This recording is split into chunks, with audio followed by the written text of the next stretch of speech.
అందరికీ వందనములు. ప్రేమైన దేవుని బిడ్డలారా, ఈ ఉదయకాల సమయంలో పడకల మీద నుంచి లేకుంటుంది ప్రభు యొక్క కృపావార్తను విన్నారండి. మరి బేస్తవారము 12వ తారీఖు ఫిబ్రవరి నెల 2026వ సంవత్సరం ఈ ఉదయకాలం పడకల మీద నుంచి లేకుంటుంది ప్రభు యొక్క కృపావార్తను విన్నారండి. దేవుని యొక్క వాక్యాన్ని చూసినట్లయితే కీర్తనల గ్రంథము 9వ అధ్యాయం. కీర్తన గ్రంథము 9వ అధ్యాయము మనం చూస్తున్నట్లయితే ఇక్కడ 9వ వచనాన్ని మనం చదువుదాం. నలిగిన వారికి తాను మహాదుర్గమును, ఆపత్కాలములలో వారికి మహాదుర్గము. సో ఇక్కడ దేవుని యొక్క వాక్యాన్ని చూసినట్లయితే యెహోవా శాశ్వతంగా సింహాసనాసనుడై ఉన్నాడు కాబట్టి ఆ దేవుని గురించి రాయబడుతున్న మాట ఏంటంటే నలిగిన వారికి తాను మహాదుర్గము. సో ఇక్కడ బైబిల్లో ఈరోజు మనం చూస్తున్నటువంటి కృపావార్తను చూసినట్లయితే నలిగిన వారికి ఆయన మహాదుర్గం. సో బైబిల్లో నలిగిన వారు ఎవరు, ఏ విషయంలో నలిగిపోయారో, ఎందుకంటే ఆ నలిగిపోయినటువంటి వారికి దేవుడు దుర్గం కొంటూ వచ్చాడు. బైబిల్లో నలిగిన వారు ఎవరు, ఏ విషయంలో నలిగి ఉన్నారు అని అంటే రండి మొదటి వ్యక్తిని మనం చూద్దాం. దేవుని వాక్యాన్ని చూసినట్లయితే మొదటి వ్యక్తి ఆదికాండము 37వ అధ్యాయం. ఆదికాండం 37వ అధ్యాయం 26వ వచనం. ఆదికాండం 37వ అధ్యాయం 26వ వచనం. ఇక్కడ మొదటి వ్యక్తి నలిగినటువంటి వ్యక్తిని చూద్దాం. ఆదికాండం 37వ అధ్యాయం 26వ వచనంలో మనం చూస్తూ వచ్చినట్టయితే అప్పుడు అతడు యోధా, మనము మన సహోదరుని చంపి వాని మరణమును దాచిపెట్టినందువలన ఏమి ప్రయోజనము? ఈ ఇశ్రాయేలునకు వాడిని అమ్మివేదం రండి.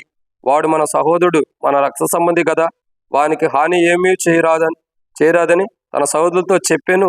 అందుకు అతని సహోదరులు సమ్మతించిరి. ఇక్కడ యోసేపు యొక్క సహోదరులు మనం చూస్తూ వస్తున్నాం.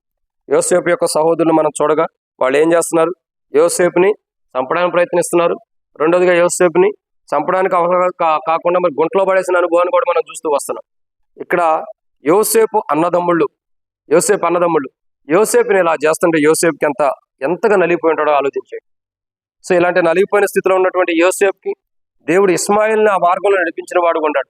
ఇస్మాయిల్ ఆ మార్గంలో ఎత్తున్నప్పుడు యోసేపు గుంటలో పడవేయబడిన స్థితిలో ఉన్నాడు కాబట్టి అతను నలిగిపోయి ఉంటాడు. నా అన్నదమ్ముళ్ళే, నా తండ్రి యొక్క రక్తం పంచుకు పుట్టిన వారే, నా అన్నదమ్ముళ్ళే నాకు ఇంత నష్టం చేస్తున్నారు, నాకు ఇంత కీడు చేస్తున్నారని యోసేపు ఎంత నలిగిపోయి ఉంటాడు. సో తను నలిగిపోయిన స్థితిలో ఉన్నప్పుడు దేవుని వైపు చూసిన అనుభవాలు మనం చూసుకోవచ్చు. కాబట్టి ఒక సందర్భంలో యోసేపు అంటాడు, మీరు నాకు ఎంత చేసినా ఏం చేసినా దేవుడు మిమ్మల్ని పోషించడం కొరకే, మేలు కొరకే నన్ను ఇక్కడ పంపాడు అంటాడు. అంటే యోసేపు నలిగిపోయిన స్థితిలో ఉన్నప్పుడు దేవుని వైపు చూసినప్పుడు ఖచ్చితంగా యోసేపు ఎవరు నలిగారంటే యోసేపు ఏ విషయంలో? అన్నదమ్ముళ్ళు అన్నదమ్ముడి విషయమై నలిగిపోయినప్పుడు, అన్నదమ్ములు చేసినటువంటి ద్రోహం విషయమై, అన్నదమ్ములు చేస్తున్నటువంటి అన్యాయ విషయమై యోసేపు నలిగిపోయినప్పుడు దేవుడు తనకి నలిగిన వారికి యెహోవా దుర్గముగా ఉన్నాడు. నలిగిపోయినటువంటి యోసేపుకి దేవుడు దుర్గముగా ఉండి యోసేపుని ఏం చేశాడు? ఇస్మాయిల్ని అక్కడ పంపించి ఇస్మాయిల్ వారిని దేవుడు ఆ మార్గం కూడా పంపించుకుంటూ వెళ్ళినప్పుడు ఇస్మాయిల్ వచ్చినప్పుడు ఇస్మాయిల్కి తీసి అమ్మేశాడు. తర్వాత పోతీఫర్ ఇంటికి వెళ్ళబడుతూ వచ్చాడు. తర్వాత ఫరో దగ్గర తీసుకురాబడుతూ వచ్చాడు. తర్వాత రాజు తర్వాత రాజంతటోడయ్యాడు. ఎందుకంటే ఇదంతా నలిగిపోయిన వాడికి, నలిగిపోయిన స్థితిలో తన ఇంటి వారిని బట్టి నలిగిపోతున్నటువంటి స్థితిలో, తన అన్నదమ్ములు బట్టి నలిగిపోతున్న స్థితిలో ఉన్నటువంటి యోసేపుని దేవుడు యోసేపుకి మహాదుర్గముగా ఉండి యోసేపుని ఏం చేశాడు? రాజు తర్వాత రాజంతటోడుగా చేశాడు. మొదటి వ్యక్తి యోసేపు. రెండో వ్యక్తి ఎవరు? రండి దేవుని వాక్యాన్ని చూద్దాం. నిర్గమాకాండం. రెండో వ్యక్తి ఎవరు మనం చూసినట్టయితే రెండో వ్యక్తిని ఎవరు చూస్తాం? సంఖ్యాకాండం 11వ అధ్యాయం 14వ వచనం. సంఖ్యాకాండం 11వ అధ్యాయం 14వ వచనం. ఈ సమస్త ప్రజలను ఒంటిగా మోయ నా వలన కాదు, అది నేను భరింపలేని భారం. నీవు నాకు ఇట్లా చేయదలిచిన నన్ను చంపు. సో రెండో వ్యక్తి ఎవరంటే ఎవరు? మోషేని మనం చూస్తూ వస్తున్నాం ప్రియులారా. మోషే యొక్క జీవితం. మోషే చూడండి, ఇశ్రాయేల్ ప్రజలను ఐగుప్తు నుంచి బయటకు తీసుకొచ్చిన తర్వాత, దేవుని ప్రజలైన వారిని బయటకు తీసుకొచ్చిన తర్వాత ప్రజలను బట్టి నలిగిపోయిన వాడుగా ఉంటాడు. ప్రజలు చూడండి ప్రతిదానికి సనుగులు గొనుగులతో ఉంటూ వస్తున్నారు. మోషే యొక్క జీవితం చూసినప్పుడు నలిగిపోయినటువంటి అనుభవం అక్కడ కనపడుతుంది. ప్రజలను బట్టి విసిగిపోయి, ప్రజలు చేస్తున్న తప్పులను బట్టి నలిగిపోయి చివరికి అంటున్నాడు, నన్ను చంపే ప్రభా, ఎట్లా చేసిన ఇలా ఉండేలా నన్ను చంపేయమంటున్నాడు. అంటే ఎంత నలిగిపోయి ఉన్నాడు మోషే. ఎవరు నలిగిపోయాడంటే మొదటిగా యోసేపు. ఎందుకు నలిగిపోయాడు? రక్త సంబంధాలు ఏ విషయంలో? రక్త సంబంధాల విషయంలో. రెండు అన్నదమ్ముల విషయంలో. రెండు మోషే దేవుని ప్రజల విషయమే నలిగిపోతున్న వాడుగా ఉంటాడు. ఆయన నలిగిపోతున్నటువంటి మోషేకి దేవుడు మహాదుర్గముగా ఉంటూ వస్తున్నాడు. దేవుడు ఎంతో మహాదుర్గముగా ఉండి మోషేను గొప్పవాడుగా చేస్తూ దేవుని సన్నిధిలో దేవుడు మోషేను నడిపించుకుంటూ వచ్చిన వారు ఉన్నారు. ఇది రెండో కోణం. మూడో వ్యక్తి ఎవరు అనంటే, మూడో వ్యక్తిని మనం చూద్దామండి. దేవుని వాక్యాన్ని చూసినట్లయితే మూడో వ్యక్తి మనం చూస్తూ వస్తున్నాం. యోబు గ్రంథము మూడో వ్యక్తిని మనం చూస్తాం. ఎవరు ఈ వ్యక్తి అనంటే, యోబు గ్రంథం 1వ అధ్యాయం 12వ వచనం. యెహోవా ఇదిగో అతనికి కలిగిన సమస్తం నీ వశంలో ఉన్నది, అతనికి మాత్రం ఏ హాని చేయకూడదని అపవాదికి సెలవేగా వాడు యెహోవా సన్నిధి నుండి బయలువెళ్ళాను. సో యెహోవా సన్నిధి నుండి బయలువెళ్ళి ఏం చేశాడు అన్నది మనకు తెలుసు. తర్వాత యోబు జీవితం చూస్తే 21వ వచనంలో 1వ అధ్యాయం, యోబు గ్రంథం 1వ అధ్యాయం 21వ వచనంలో, నేను నా తల్లి గర్భం నుండి దిగంబరనే వచ్చితిని, దిగంబరనే అక్కడ తిరిగి వెళ్ళదును, యెహోవా ఇచ్చిన యెహోవా తీసుకెళ్ళి పోయిను, యెహోవా నామమునకు స్తుతి కలుగును గాక. మూడో వ్యక్తి ఎవరంటే, మొదటి వ్యక్తి యోసేపు, అన్నదమ్ముల విషయమై నలిగిపోయాడు. రెండో వ్యక్తి మోషే, ప్రజల విషయమై నలిగిపోయాడు. మూడో వ్యక్తి ఎవరంటే యోబు సాతాను యొక్క క్రియలను బట్టి నలిగిపోయిన వాడు. సాతాను చేస్తున్నటువంటి పనులు, సాతాను చేస్తున్నటువంటి కార్యాలను బట్టి యోబు నలిగిపోయిన వాడు. కానీ యోసేపు నలిగిపోయినా, మోషే నలిగిపోయినా, తర్వాత యోబు నలిగిపోయినా దేవుడు వారికి మహాదుర్గముగా ఉంటూ వస్తున్నాడు. ఈరోజు నేను ఆ జీవితాల్లో మనం దేన్ని బట్టి నలిగిపోతున్నప్పటికీ, యోసేపు వలె, మోషే వలె, యోబు వలె ఏ పరిస్థితులను బట్టి మనం నలిగిపోతున్నా, ఎటువంటి పరిస్థితులను బట్టి మనం నలిగిపోయేవారు కూడా దేవుడు ఈరోజు మనకు మహాదుర్గముగా ఉంటున్నాడు. సాతాను యోబుని ఎంతగానో నలిపేసింది, ఎంతగానో నలగొట్టినటువంటి అనుభవం. ఒక మాట చెప్పాలంటే శరీరం అంతా నలిగిపోయినటువంటి అనుభవంలోకి వచ్చేసింది. అలాంటి అనుభవంలో ఉండ దేవుడు యోబుకి మహాదుర్గంగా ఉంటే మరలా తిరిగి యోబు మామూలు శరీరం కంటే గొప్ప శరీరాన్ని దేవుడు అనుగ్రహిస్తూ వచ్చాడు. ఇది మూడో వ్యక్తిని చూస్తున్నాం. ఇక నాలుగో వ్యక్తి ఎవరు రండి. దేవుని వాక్యాన్ని చూసినట్లయితే 1 సమూయేలు గ్రంథం 30వ అధ్యాయం 6వ వచనం.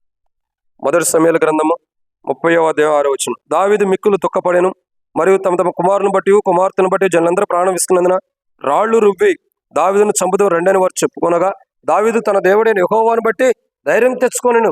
ఇక్కడ దావీదు రాజు యొక్క జీవితాన్ని చూస్తున్నాం. దావీదు రాజు యొక్క జీవితం ఎన్నో విషయాలు. ఇంకా తర్వాత కూడా మనం 2 సమూయేలు గ్రంథంలో కూడా చూస్తే, 1 సమూయేలు గ్రంథంలో చూస్తే, ఇక్కడేమో తనతో ఉన్నవారే తన చేస్తున్నటువంటి తన పైన కుట్ర పన్నుతున్నటువంటి విధానాన్ని బట్టి దావీదు రాజు నలిగిపోతున్నాడు. అంతకుముందు చూడగా మామ చేస్తున్న పని, తర్వాత చూడగా కుమారుడు చేస్తున్న పని. దావీదు రాజు ఓ పక్కన మామకి, ఓ పక్కన కుమారుడికి మధ్యలో తనతో ఉన్నవారు తనకు చేస్తున్నటువంటి కీడుని బట్టి, తనతో ఉన్నవారు తన ఎడల కలిగి ఉన్నటువంటి దురాలోచనలు బట్టి దావీదు రాజు నలిగిపోయిన వాడుకుంటాడు. ఈ నలిగిపోయినటువంటి దావీదు రాజు కూడా దేవుడు మహాదుర్గముగా ఉంటూ వచ్చాడు. అందుకే దావీదు రాజుకి దేవుడు తోడుగా ఉన్నాడు కాబట్టి, మహాదుర్గంగా ఉన్నాడు కాబట్టి దావీదు రాజు యొక్క సింహాసనం స్థిరపరిచిన వాడుకుంటాడు దేవుడు. ఈరోజు నేను నా క్రైస్తవ జీవితంలో దేవుడు మనకి మహాదుర్గముగా ఉన్నాడు. నువ్వు యోసేపు వలె ఉంటా, మోషే వలె ఉంటా, యోబు వలె ఉంటా, దావీదు రాజు వలె ఉంటా. దేవుడు అలాంటి స్థితిలో నువ్వు ఉన్నప్పటికీ దేవుడు నీకు మహాదుర్గముగా ఉండి నిన్ను వారిని కాపాడిన దేవుడి నిన్ను కూడా కాపాడటానికి ఇష్టపడుతున్నాడు. ప్రియ సహోదర సహోదరి, ఇది 4వ మాట. 5వ విషయాన్ని మనం చూద్దామండి. 5వ మాటను మనం చూసినట్లయితే విలాపవాక్యములు ఇర్మియా గ్రంథం తర్వాత ఉంటుంది. 1వ అధ్యాయం విలాపవాక్యములు 1వ అధ్యాయం 1వ వచనం. జనభరితమైన పట్టణము ఎట్లా ఏకాకి దుఃఖాక్రాంతమాయను, అది విధవరాలి వంటి దాయను, అన్ని జనుల్లో ఘనతకెక్కినది, సంస్థానంలో రాజకుమార్తె అయినది, ఎట్లు పన్ను చెల్లించినదైపోయింది. సో ఇక్కడ మరొక వ్యక్తి ఉన్నాడు.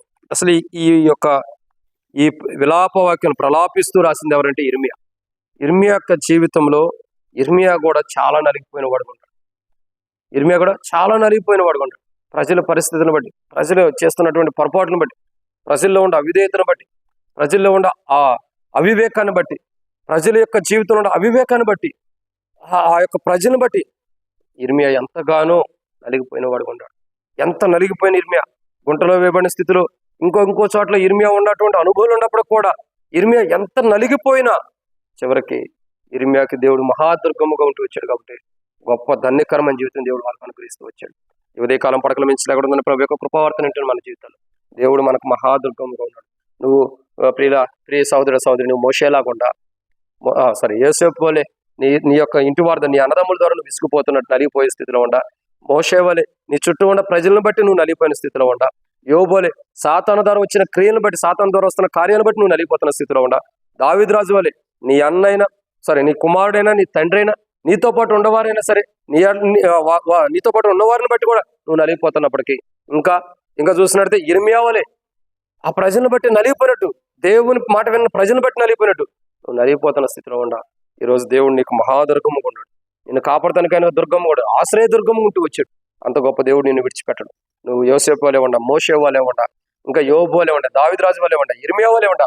దేవుడు నిన్ను విడిచిపెట్టడు. ఎందుకంటే వారిని విడిచిపెట్టని దేవుడు నిన్ను కూడా విడిచిపెట్టడు. నీకు మహాదుర్గంగా ఉండడానికి ఇష్టపడుతున్నాడు. అలా దేవుడు మనకు మహాదుర్గంగా ఉండాలంటే మనం ప్రార్థన చేసుకుని, దేవా నువ్వు ఎప్పుడూ నాకు మహాదుర్గంగా ఉండాలి ప్రభుత్వంలో మనం మనవి చేసుకోవాలి. ప్రార్థన. మమ్మల్ని మిక్కులుగా ఎక్కువగా ప్రేమించిన ప్రిపర్లోకి తండ్రి మీకు వందనాలు. ఎత్తబడిన వాక్యాన్ని మీరు కట్టి ఫలింపజేసి మాకు మహాదుర్గంగా మీరు ఉంటూ వస్తున్నారు. ఆ మహాదుర్గంగా ఇంకా ఉన్నాను ప్రభా. మరి యోసేపు వలె, మోషే వలె, యోబు వలె, దావీదురాజు వలె, ఇర్మియా వలె మా జీవితాల్లో ఎలాంటి పరిస్థితులు ఉన్నాయి. ఇలాంటి పరిస్థితులు వారి జీవితాల్లో మీరు మహాదుర్గంగా ఉంటారు. వారి జీవితాల్లో ఎలాంటి సిచ్యువేషన్లు ఉన్నారు. మా జీవితాల్లో కూడా మీరు మహాదుర్గంగా ఉండి మీరు మా క్షేమాన్ని దయచేసి మహిమ పొందమని యేసు ప్రభు నామములో ప్రార్థిస్తున్నాను తండ్రి. ఆమేన్. ప్రియమైన దేవుని బిడ్డలారా, మన ప్రభువైన యేసుక్రీస్తు నామములో మీ అందరికి శుభావందనములు. క్రైస్తవులు.